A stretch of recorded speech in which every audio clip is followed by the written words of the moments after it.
Hello everyone, welcome to my channel. So guys, आज मैं आपको एमएससी सेकंड सेमेस्टर से स्पेक्ट्रोस्कोपी का right note on deshielding and shielding effect का जो टॉपिक है इस कंप्लीट करेंगे। मोस्ट टाइम टॉपिक है गाइस, ये जो रीशील्डिंग और शील्डिंग का जो इफेक्ट का जो टॉपिक है मोस्ट टाइम है, हमेशा एग्जाम में आते रहता है। इसको आपको अच्छे से कंप्लीट करके जाना है। और अगर चैनल पर रहे तो चैनल को सब्सक्राइब जरूर कीजिएगा। और एमएससी केमिस्ट्री ऑल सेमेस्टर के नोट्स परचेस करने के लिए आप मुझे व्हाट्सएप पे मैसेज कर सकते हैं। डिस्क्रिप्शन में व्हाट्सएप नंबर शेयर कर देती हूँ, तो वहाँ चेक जरूर कीजिएगा। चलिए अब देखते हैं। तो सबसे पहले हम शील्डिंग इफेक्ट क्या होता है उसको देखेंगे।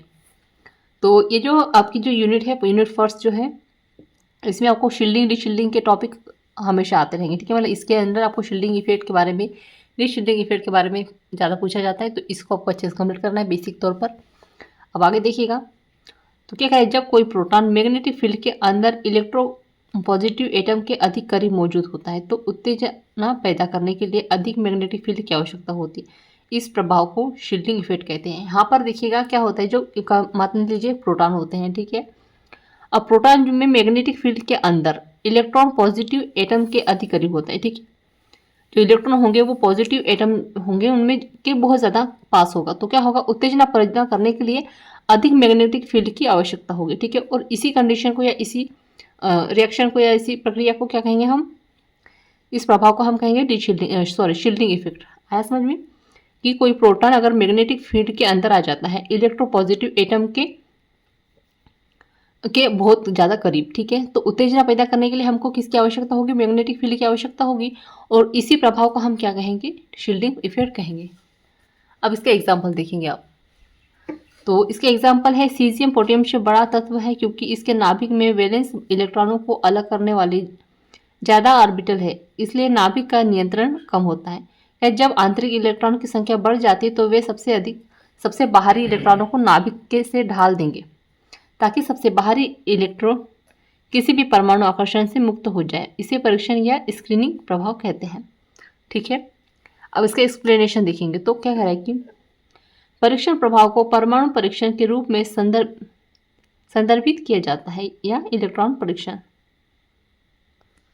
अब यहाँ पे देखेंगे डी शील्डिंग इफेक्ट। तो जब एक प्रोटॉन चुंबकीय क्षेत्र के बाहर यानी कि मैग्नेटिक फील्ड के बाहर विद्युत ऋणात्मक परमाणु करीब मौजूद होता है। अब देखिएगा, जब अगर पॉजिटिव एटम के करीब होगा तो क्या होगा, शील्डिंग इफेक्ट होगा।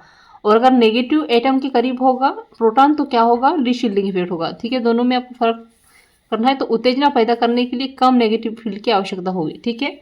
उसमें ज़्यादा होगी शील्डिंग में, और डी शील्डिंग है तो क्या होगी, नेगेटिव फील्ड की आवश्यकता, मतलब कि कम नेगेटिव फील्ड की आवश्यकता होगी। तो इस प्रभाव को डी शील्डिंग इफेक्ट कहते हैं। काफ़ी इजी सा है, ठीक है। अब हम इसका एग्जाम्पल देख लेते हैं। तो कह रहा है कि एनएमआर में नाभिक के चारों ओर इलेक्ट्रॉन घनत्व कम होने पर डी शील्डिंग इफेक्ट देखी जा सकती है।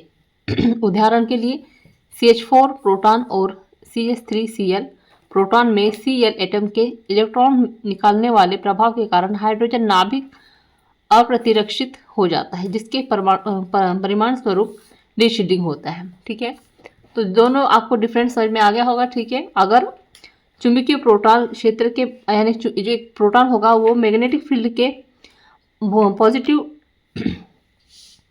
पॉजिटिव एटम के करीब आ जाता है तो क्या होगा, शील्डिंग होगा। और उसको उत्तेजना पैदा करने के लिए अधिक मैग्नेटिक फील्ड की आवश्यकता होगी, ठीक है। किसकी बात कर रहे हैं हम, शील्डिंग की कर रहे हैं। और अगर हम डी शील्डिंग की बात करेंगे तो एक प्रोटॉन अगर चुंबकीय क्षेत्र के पास आ जाता है, अंदर आ जाता है, तो उसमें क्या होगी, ऋणात्मक परमाणु के करीब मौजूद होता है और उसको उत्तेजना पैदा करने के लिए कम मैग्नेटिक फील्ड की आवश्यकता होती है, ठीक है। और इसी प्रभाव को हम क्या कहेंगे, डी शील्डिंग इफेक्ट कहेंगे, ठीक है। इतना आया समझ में। तो यहाँ पे जो है हमारा टॉपिक एंड होता है। आई होप आपको नोट्स समझ अच्छे लगे हो। सो प्लीज़ चैनल को सब्सक्राइब कर दीजिएगा, बेल आइकन प्रेस कर दीजिएगा। कमेंट में जरूर बताइएगा आपको नोट्स कैसे लगे। और एमएससी केमिस्ट्री और सेमेस्टर के नोट्स परचेस करने के लिए मुझे व्हाट्सएप पे मैसेज कर सकते हैं। डिस्क्रिप्शन में व्हाट्सएप पर शेयर कर दूँगी। Thank you.